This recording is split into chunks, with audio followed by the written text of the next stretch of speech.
The hollow echo of Lucy's laughter still rang in my ears. Paranoia, she called it, her voice dripping with condescension. My gut twisted and knotted tighter with each passing day. It wasn't paranoia, it was the subtle shifts, the whispered phone calls, the late nights at work that suddenly became more frequent.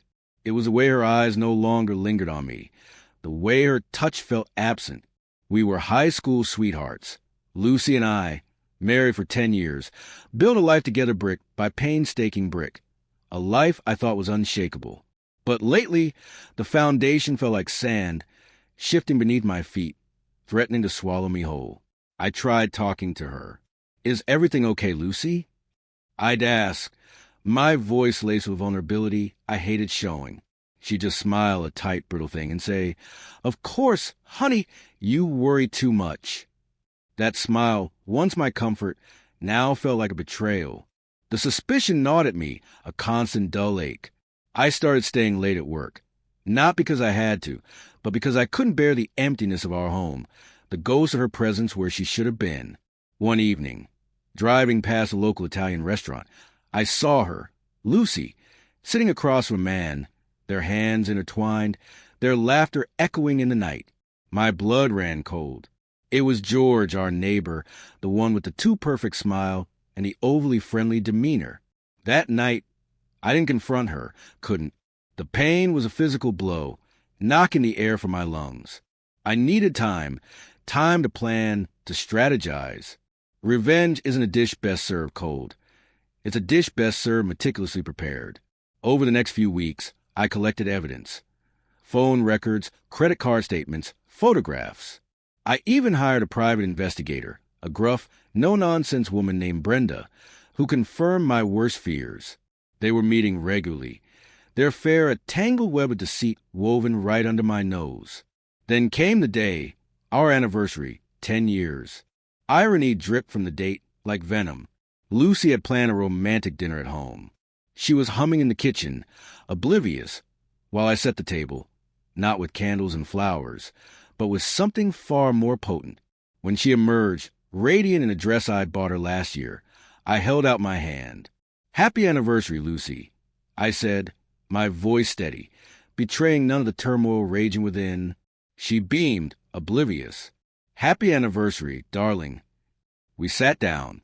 I poured her a glass of wine, my hand trembling slightly.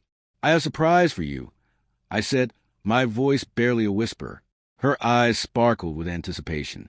Oh, you shouldn't have. I placed a manila envelope on the table between us. Her smile faltered. What's this? Open it, I said, my gaze unwavering. Her fingers, adorned with a diamond ring I'd given her, fumbled with the clasp. She pulled out the contents, her face draining of color as she scanned the documents. Phone records, credit card statements, photographs, a detailed chronicle of her infidelity. The final piece was Brenda's report, a cold, clinical account of their affair, complete with dates, times, and locations. Lucy froze, her eyes wide with horror. The blood drained from her face, leaving her ashen. The laughter, the confidence, the condescension, all gone, replaced by a stark, naked fear. How? How did you? She stammered, her voice barely audible. Let's just say I'm not as paranoid as you think, I said, my voice low and steady. Just then, the doorbell rang. Lucy flinched. I knew who it was. George. He'd probably planned a celebratory rendezvous with my wife after their romantic anniversary dinner. I opened the door, and George's smug smile vanished as he saw my face. George, I said, my voice laced with ice. I believe you know my wife, Lucy. I... He stammered, his eyes darting between me and Lucy, who sat rigid at the table, the evidence of her betrayal spread out before her.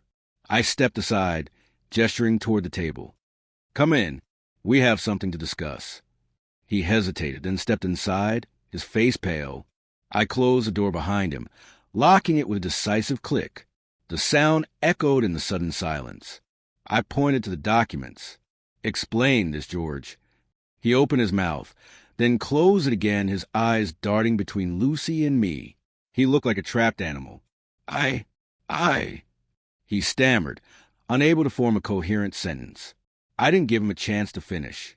The rage I kept bottled up for weeks finally exploded. I lunged at him, my fist connecting with his jaw.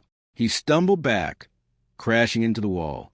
Lucy screamed a high-pitched, desperate sound. "You son of a—" I roared, my voice raw with pain. "You destroyed my life. You destroyed our marriage." George cowered, his eyes wide with terror. He tried to speak, but I cut him off with another blow. Lucy was sobbing now, begging me to stop, but I couldn't. The rage consumed me, a fire burning through my veins. I didn't stop until he was curled up on the floor, whimpering, his face bruised and bloody. Then I turned to Lucy, my voice trembling with a mixture of anger and sorrow. "You lied to me," I said, my voice choked with emotion. "You betrayed me. You broke my heart." Tears streamed down her face, her makeup smeared, her carefully constructed facade shattered. "I'm so sorry," she sobbed. "I never meant to hurt you. But you did," I said, my voice hollow. "You hurt me more than you'll ever know." I walked to the bedroom, grabbed a suitcase, and started packing. Lucy watched me, her eyes filled with despair. She knew it was over, our 10 years, our life together, reduced to shattered fragments of what might have been. As I walked out the door, leaving her and George amidst the wreckage of their affair, a strange sense of calm washed over me. The pain was still there, a dull ache in my chest, but the rage had subsided. I had exposed the deceit, confronted their betrayal, and reclaimed my dignity. It wasn't the ending I'd envisioned for our story, but it was an ending nonetheless. And as I stepped out into the night, I knew with a certainty that surprised even myself that I would be okay.